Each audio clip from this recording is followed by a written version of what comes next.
नमस्कार दोस्तों, आज इस वीडियो के अंदर मैं आपको एक इंपॉर्टेंट जानकारी बताने के लिए आया हूं। जितने भी वकील हैं तो आप इस वीडियो को थोड़ा ध्यान से जरूर देखिएगा, क्योंकि इसमें आपका भागीदारी होना बहुत जरूरी है। आपके जो व्यूज होंगे, आपके जो फीडबैक होगा बहुत जरूरी है। सरकार को, कोर्ट्स को आपके फीडबैक की बहुत जरूरत है। आप भी भागीदारी जरूर बनिएगा, ईमेल जरूर करिएगा अपना फीडबैक, जो मैं आपको इस वीडियो के माध्यम से जानकारी देने के लिए आया हूं। प्लस अपना कमेंट बॉक्स के अंदर भी जरूर बताइएगा।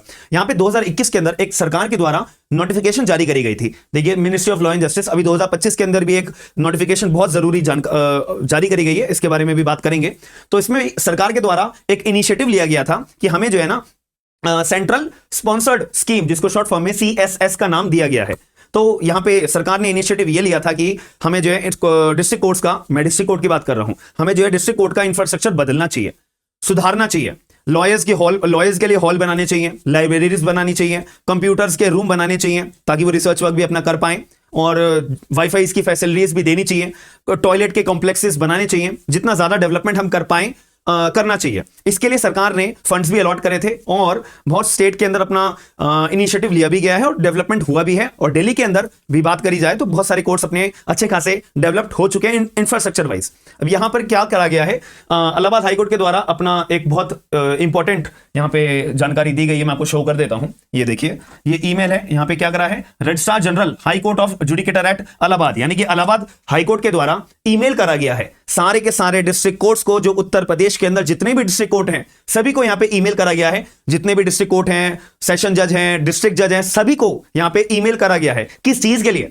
कि सरकार ने एक अपनी CSS यानी कि सेंट्रल स्पॉन्सर्ड स्कीम लॉन्च करी थी ना, तो इन्होंने बोला है regarding central sponsored scheme for establishment and functioning of the evening courts. यहां पे क्या बोला गया है, इवनिंग कोर्ट्स, यानी कि इवनिंग कोर्ट्स का मतलब क्या है, इवनिंग मतलब शाम, तो यानी कि डिस्ट्रिक्ट कोर्ट अब शाम को बैठ के काम करेगा, ऐसा बोला गया है।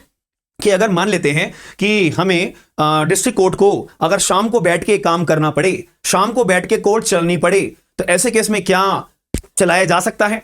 आपका क्या मानना है? तो ये सजेशंस मांगे गए हैं इलाहाबाद हाईकोर्ट के द्वारा, ये सजेशंस अपने मांगे गए हैं। क्या सजेशंस मांगे गए हैं कि अगर हम ये बोल दें कि central sponsored scheme for evening courts अगर हम इंप्लीमेंट कर दें, तो इसके लिए existing court rooms, infrastructure, retired judicial officers, retired staff, deal with minor criminal cases, summary trials, cheque bouncing या चेक डिसऑनर के हमारे केसेस होते हैं। यहां पे बोला गया कि अगर मान लेते हैं हमने इवनिंग कोर्ट्स चलाने का ऑर्डर पास कर दिया कि अब पूरे के पूरे उत्तर प्रदेश के अंदर जितने भी डिस्ट्रिक्ट कोर्ट हैं वो शाम को बैठ के भी केसेस डील करेंगे, शाम को बैठ के भी जजेस आएंगे और अपना केसेस को डील करेंगे। कौन कौन से केसेस, यहां पे कैटेगरी बता दी है। अभी इन द मीन टाइम आगे चल के और भी केसेस को इन्वॉल्व करा जा सकता है। कौन कौन से केसेस यहां पे बोले हैं? जो माइनर क्रिमिनल केसेस होते हैं उनको डील कर लो, समरी ट्रायल होते हैं जो हमारा चैप्टर नंबर 21 BNSS के अंदर बता रखा है, चेक बाउंसिंग के जो केसेस होते हैं इनकी सुनवाई कर लो, ताकि जो केसेस कोर्ट के अंदर जो बर्डन हो रखे हैं, ओवर बर्डन हो रखे हैं, तो अगर हम शाम की कोर्ट भी चलाएंगे तो जो केसेस ओवर बर्डन हो चुके हैं, सुप्रीम कोर्ट भी बहुत बार अपना जजमेंट डांट लगा लगा के थक चुके हैं कि जो डिस्ट्रिक्ट कोर्ट के अंदर डिस्ट्रिक्ट लेवल पे जितने केसेस हमारे पेंडिंग है बहुत ज्यादा हैं, तो इनको कम करा जाए, स्पीडी डिस्पोजल करा जाए। सरकार के द्वारा भी बहुत नए नए तरह के इनिशिएटिव्स, ट्रिब्यूनल्स बनाए गए हैं ताकि कम से कम हम केसेस को अपना कर पाएं क्वांटिटी वाइज। तो इसीलिए यहां पे इलाहाबाद हाईकोर्ट ने भी अपना एक इनिशिएटिव लेने के लिए आप वकीलों के आगे प्रस्ताव रखा है, बार एसोसिएशंस के आगे प्रस्ताव रखा है, प्रेसिडेंट जो होते हैं बार एसोसिएशन के, उनके आगे प्रस्ताव रखा है कि भाई आप लोग अपना सजेशन दीजिए कि अगर हम शाम को 5 बजे से लेके रात के 9 बजे तक अगर इवनिंग कोर्ट्स चलाने का इनिशिएटिव लें और केवल ज्यादा ओवरबर्डन ना होके छोटे छोटे जो माइनर क्रिमिनल केसेस हैं, समरी ट्रायल्स हैं, चेक बाउंसिंग केसेस हैं, अगर हम उनको चलवाएं, उनको अगर डिस्पोज कराएं, ट्रायल चलाएं, उनको कंक्लूड करें, तो क्या रहेगा? अच्छा स्टेप रहेगा या बुरा स्टेप रहेगा? ये इलाहाबाद हाईकोर्ट ने सभी डिस्ट्रिक्ट जजेस को, डिस्ट्रिक्ट कोर्ट्स को भेज दिया गया है, बार एसोसिएशंस को भी भेज दिया गया है और लॉयर्स से भी अपना फीडबैक मांगा है। मैं आपको भी शो कर देता हूं, तो आगे भी हम इसको पढ़ते हैं। यहां पे क्या बोला है, The aforesaid scheme, as considered by the Honorable Court, and the Honorable Court is of the view that the matter requires with wider consultation with all the relevant stakeholders. Stakeholder मतलब जो advocates होते हैं, associations हैं, bar associations हैं, जो काम करने वाले staff हैं, in fact जो judges हैं वो स्टेक होल्डर्स होते हैं। तो the primary stakeholders in the process are advocates. ठीक है, सबसे पहले एडवोकेट्स को सबसे पहले दर्जा दिया गया कि क्या वकील एग्री होंगे इस पर्टिकुलर इनिशिएटिव के लिए? क्या एडवोकेट्स एग्री होंगे कि अगर शाम को हम कोर्ट चलाएं तो वकील आएंगे केस को डिस्पोज ऑफ करवाने के लिए, काम करवाने के लिए, इन शॉर्ट काम करने के लिए एडवोकेट्स रेडी होंगे? तो इसलिए सबसे पहला इनका इनिशिएटिव लिया गया, जो कि बनता भी है यार। सबसे मेन काम एडवोकेट्स का ही तो होता है केस के अंदर, कोर्ट के अंदर। तो अगर एडवोकेट साहब हमारे कोर्ट के अंदर होंगे ही नहीं तो केस चलेगा ही नहीं, सीधी सी बात है। तो इसलिए सबसे बड़ा रोल एडवोकेट्स का है अपना फीडबैक देने के लिए कि ये इनिशिएटिव कितना बेहतर तरीके से हम लेकर जा सकते हैं।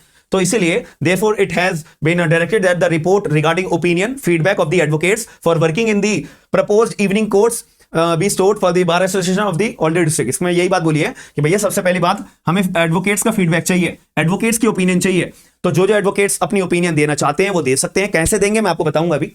तो वो दे सकते हैं, उनकी क्या ओपिनियन है वो अपनी ओपिनियन भी दे सकते हैं। बार एसोसिएशन में जो डिस्ट्रिक्ट है उनकी क्या ओपिनियन है वो दे सकते हैं। अपनी ओपिनियन आप लोग दीजिए, उसी के बेसिस पे हम डिसाइड करेंगे कि इवनिंग कोर्ट चालू करनी चाहिए या नहीं करनी चाहिए। आगे ये भी बात बोली है कि you are therefore requested to provide a copy of central sponsored scheme for evening courts to bar association। मतलब ये जो इलाहाबाद हाईकोर्ट ने अपना जब ये ईमेल भेजा है तो जिसके पास ये ईमेल जाएगा तो उनको डायरेक्शन दी है कि भाई जैसे आपके पास ईमेल आए ना तो सबसे पहले बार एसोसिएशन और डिस्ट्रिक्ट को भी ये कॉपी जरूर भेज देना ताकि वो इनिशिएटिव ले पाए, अपनी फीडबैक दे पाए।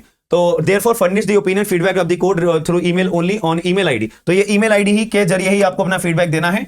ये ईमेल आईडी है, ठीक है जी, विद इन 5 days पॉजिटिवली, ठीक है। और ये मैं आपको डेट भी दिखा देता हूं। ये ईमेल आपको अगर नोट डाउन करना हो तो ये शो हो रहा है, हालांकि मैं डिस्क्रिप्शन बॉक्स के अंदर भी मेंशन कर दूंगा, ठीक है। मैं डेट भी आपको दिखा देता हूं। ये 29 मार्च 2025 को अपनी ये डेट जारी करी गई है, ठीक है जी। तो अब आपका क्या मानना है इस पर्टिकुलर इनिशिएटिव के बारे में। और ये तो अभी इलाहाबाद हाईकोर्ट के द्वारा केवल उत्तर प्रदेश कोर्ट्स के लिए ही अपना इनिशिएटिव के लिए ईमेल भेजा गया है। अभी तो कुछ हुआ भी नहीं है, अभी तो बस ईमेल दिया गया है। तो आपका क्या मानना है इस पर्टिकुलर व्यू के रिगार्डिंग, अपना पॉइंट ऑफ व्यू जरूर बताइएगा। और फीडबैक जरूर अगर आप देना चाहते हो तो भागीदारी जरूर बनिएगा, ईमेल जरूर करिएगा, ठीक है। और जो भी आपके फीडबैक होंगे, और इन द मीन टाइम आप अपना डिस्कशन करना चाहो तो कमेंट बॉक्स के अंदर एक बार अपना व्यू पॉइंट जरूर दे सकते हो। और ये वीडियो के माध्यम से जो जानकारी आपको मेरे द्वारा प्रोवाइड कराई गई है उससे आपको क्या समझ में आया है तो एक बारी कमेंट बॉक्स के अंदर जरूर बताइएगा और वीडियो को लाइक करके शेयर जरूर करिएगा ताकि ज्यादा से ज्यादा लोगों तक ये बात पहुंच पाए। हम मिलते हैं नेक्स्ट वीडियो के अंदर। थैंक यू, धन्यवाद।